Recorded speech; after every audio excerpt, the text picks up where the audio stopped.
जय हिंद, वंदे मातरम। आज का आपका क्लास होने वाला है एसएससी जीडी का। मैं आपको बता दूं, जिनका भी पेपर 27 अप्रैल से शुरू है, तो आज का यह क्लास उनके लिए बहुत ही जरूरी होगी, क्योंकि आज के इस वीडियो में आपको ऐसा प्रश्न बताएंगे जो आपको सिलेक्शन दिला कर रहेगा। मैं कहूंगा साथियों, अगर आप वास्तव में एक सीट पक्की करना चाहते हो, सिलेक्शन लेना चाहते हो, तो आज का यह क्लास आपके लिए वरदान साबित होगा। आज के इस वीडियो में हम लोग ऐसे प्रश्नों को करेंगे जो सीधे आपके एग्जाम में आने वाले हैं, और सारे ऐसे टॉप लेवल के प्रश्न को करेंगे जो सीधे आपके एग्जाम में पूछा जाता है। तो आज का आपका पहला प्रश्न है साथियों, संगम काल के दौरान पट्टिनम शब्द का प्रयोग किसके लिए किया जाता था? आपका जवाब आना चाहिए, संगम काल के दौरान जो पट्टिनम शब्द है उसका प्रयोग किसके लिए किया जाता था? तो शहरों और जो बंदरगाह रहता था उसके लिए किया जाता था। शहरों या बंदरगाहों के लिए पट्टिनम शब्द का संगम काल में प्रयोग किया जाता था। बंदरगाह कहने का मतलब है जहां पर समुद्री जहाज आकर रुकता है, ठीक है, उसी को हम लोग बंदरगाह कहते हैं। तो शहर या बंदरगाहों को संगम काल में पट्टिनम में क्या बोला जाता था? तो शहर और बंदरगाह बोला जाता था। बी ऑप्शन आपका क्या हो जाएगा साथियों? बिल्कुल राइट हो जाएगा, जो सीधे आपके एग्जाम में पूछा जाने वाला सवाल है। ऐसा एक सवाल इस बार के एग्जाम में आएगा, मेरा लिख कर ले लीजिए। अगला नंबर सवाल देखिएगा, काफी इंपोर्टेंट एवं अनुच्छेद से संबंधित प्रश्न है, एकदम टॉप लेवल का सवाल है, तो ऐसे सवाल आपको क्लियर होना चाहिए। अनुच्छेद 350 बी, एक मिनट, अनुच्छेद 350 बी के तहत भाषाई अल्पसंख्यकों का विशेष अधिकारी की नियुक्ति कौन करता है? मतलब जो अनुच्छेद 350 के तहत अल्पसंख्यकों को विशेष अधिकार का नियुक्ति कौन करता है? साथियों आपका जवाब आना चाहिए, ये भारत के प्रेसिडेंट यानी भारत के राष्ट्रपति करते हैं। जो अल्पसंख्यक रहते हैं उसको विशेष अधिकार की नियुक्ति कौन करता है साथियों? भारत के राष्ट्रपति करते हैं। बी ऑप्शन आपका क्या हो जाएगा? बिल्कुल राइट हो जाएगा, जो सीधे आपके एग्जाम में पूछा जाने वाला सवाल है साथियों। अगर आप इस पर अच्छे से पकड़ बनाना चाहते हो तो आज का यह क्लास आप अच्छे से कवर करेंगे। मैं लिख कर देता हूं कि यहां से प्रश्न आपके एग्जाम में देखने को मिलेगा। अब आगे चलिएगा, अगला नंबर सवाल क्या कहता है साथियों, जो कि काफी इंपोर्टेंट होगा, ठीक है, देखिएगा, एकदम इंपोर्टेंट है। ऐसा एक सवाल आपके एग्जाम में पूछा जाएगा, यह इतिहास का सवाल है।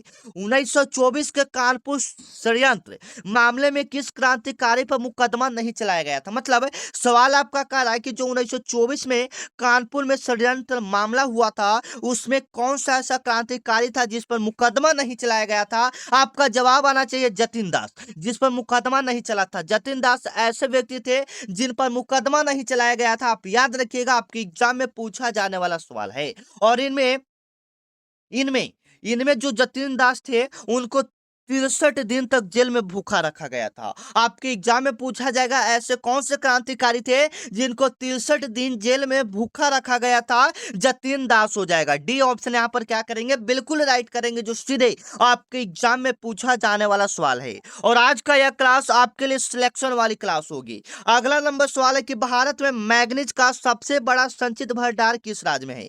अगर आपको सिलेबस नहीं क्लियर है साथियों, मैं आपको बता दूं, आपके एग्जाम में टोटल 80 क्वेश्चन पूछा जाता है, जिसमें से 20 हिंदी, 20 रीजनिंग, 20 मैथ, 20 जीके, मतलब 20 सभी सब्जेक्ट से आपका प्रश्न रहता है। तो अभी हम लोग जीके के 20 प्रश्न को पहले क्लियर करेंगे, उसके बाद हिंदी, उसके बाद रीजनिंग। तो पहले 20 में से कितना प्रश्न सही कर पाते हो आप कमेंट में जरूर बताइएगा, क्योंकि ये टॉप लेवल की सीरीज होने वाली है साथियों, जो कि सीधे आपके एग्जाम में पूछा जाएगा। अगर हम एक आंकड़ा लेकर चले तो अगर आप इसमें से 15 प्लस प्रश्न सही कर देते हो तो आप अपने एग्जाम में 20 में 20 सही करके आओगे। तो यहाँ पर अपना पावर दिखाइए कि आपने कितना तैयारी किया है, 15 सही करके दिखाइए, ठीक है। चलिए, भारत में मैग्नीज का सबसे बड़ा संचित भंडार किस राज्य में है साथियों? आपका जवाब आना चाहिए, भारत में सबसे बड़ा मैग्नीज का संचित भंडार कौन सा हो जाएगा? ओडिशा हो जाएगा। बी ऑप्शन आपका क्या हो जाएगा साथियों? बिल्कुल राइट हो जाएगा, जो सीधे आपके एग्जाम में पूछा जाने वाला सवाल है। भारत में मैग्नीज का सबसे बड़ा संचित भंडार मतलब वहां पर किस राज्य में है? तो ओडिशा में हो जाएगा। आप याद रखना, एकदम इंपॉर्टेंट सवाल है, जो सीधे आपके एग्जाम में पूछा जाएगा। अगला नंबर सवाल देखिएगा, एकदम टॉप लेवल का सवाल है, जो सीधे आपके एग्जाम में पूछा जाएगा। फिलिपस फिलिपस वक्र किन दो आर्थिक कारकों के बीच विपरीत संबंधों को दर्शाता है? फिलिपस वक्र किन दो आर्थिक कारकों के बीच विपरीत संबंध को दर्शाता है? साथियों आप याद रखना एकदम इंपॉर्टेंट है। तो यह मुद्रास्फीति और बेरोजगारी को दर्शाता है। यह किन दो आर्थिक कारकों को दर्शाता है? तो मुद्रास्फीति और बेरोजगारी को दर्शाता है। बी ऑप्शन आपका क्या हो जाएगा? बिल्कुल राइट हो जाएगा। और इस बार का कटअप बहुत ही हाई जाने वाला है, क्योंकि फॉर्म जो फिल हुआ है लगभग आंकड़ा लेकर चले तो 50 लाख से ज्यादा बच्चे इस फॉर्म को फिल किए हैं। तो आप लोग तैयारी में जी जान लगा देना है। जितना भी समय बचा है मेरे साथियों, एकदम झोंक दीजिए खुद को। एक नंबर से आपका रिजल्ट यहाँ पर बढ़ सकता है। जैसे में आप किसी व्यक्ति को सुने होंगे तो वो कहता है मेरा एक नंबर से कटअप कम हो गया, मतलब एक नंबर से मेरा रिजल्ट नहीं हुआ।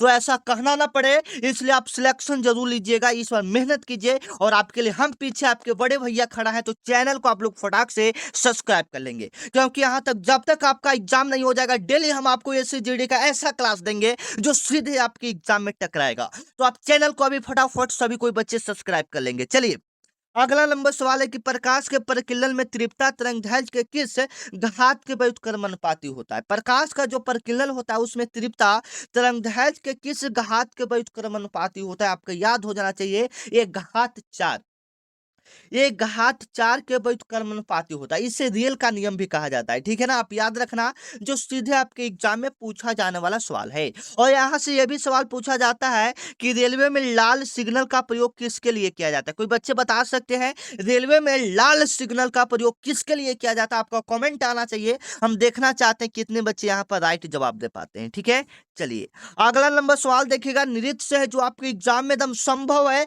ऐसा एक प्रश्न पूछा जाएगा। शास्त्रीय नृत्य सतरिया को किस महान संत ने विकसित किया था?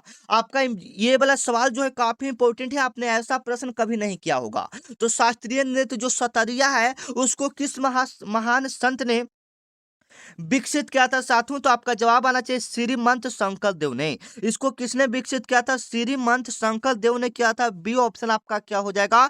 बिल्कुल राइट हो जाएगा, जो सीधे आपके एग्जाम में पूछा जाएगा साथियों। चलिए 8 नंबर आपका सवाल है, मॉन्ट्रियल प्रोटोकॉल। मॉन्ट्रियल प्रोटोकॉल 1987 का मुख्य उद्देश्य क्या था? आपका आपका जवाब आना चाहिए मॉन्ट्रियल प्रोटोकॉल 1987 का मुख्य उद्देश्य क्या था साथियों? आपका जवाब आना चाहिए।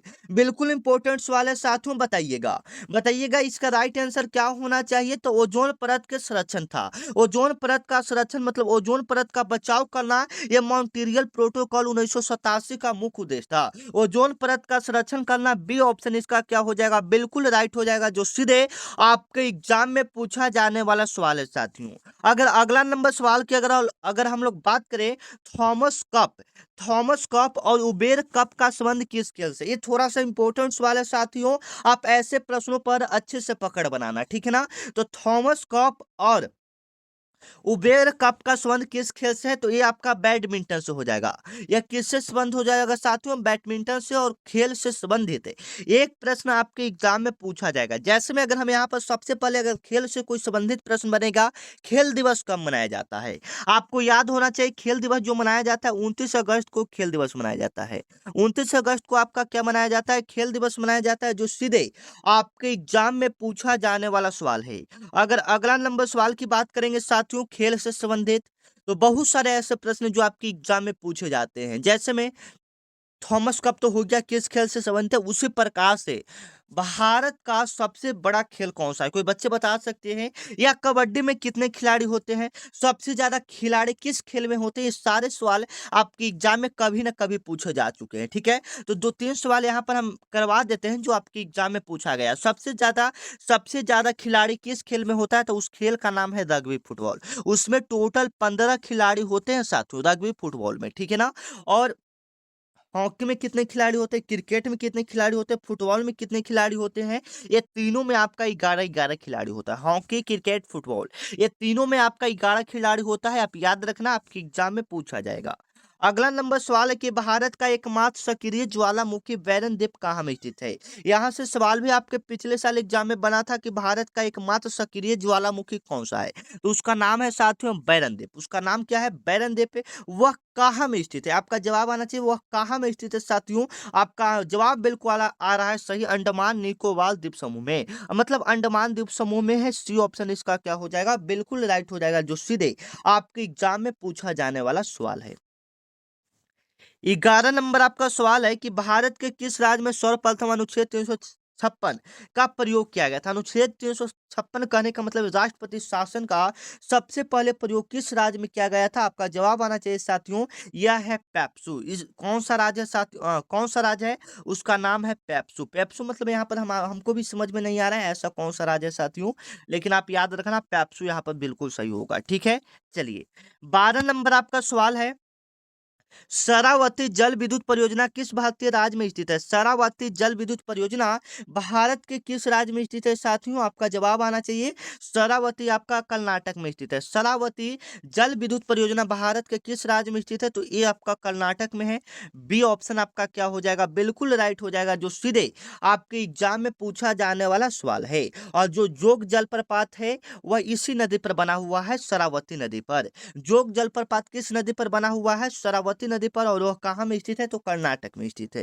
ये सारे प्रश्न आप याद रखना, आपके एग्जाम में कभी ना कभी पूछा जाएगा साथियों। ठीक है, चलिए फोटोग्राफी में फिक्सर के रूप में किस रसायन का प्रयोग किया जाता है। जो फोटोग्राफी होता है उसमें फिक्सर के रूप में किस रसायन का प्रयोग किया जाता है साथियों, आपका जवाब आना चाहिए sodium thiosulphate. Sodium thiosulphate B option आपका क्या हो जाएगा, बिल्कुल राइट हो जाएगा, जो सीधे आपके एग्जाम में पूछा जाने वाला सवाल है, सोडियम थायोसल्फेट।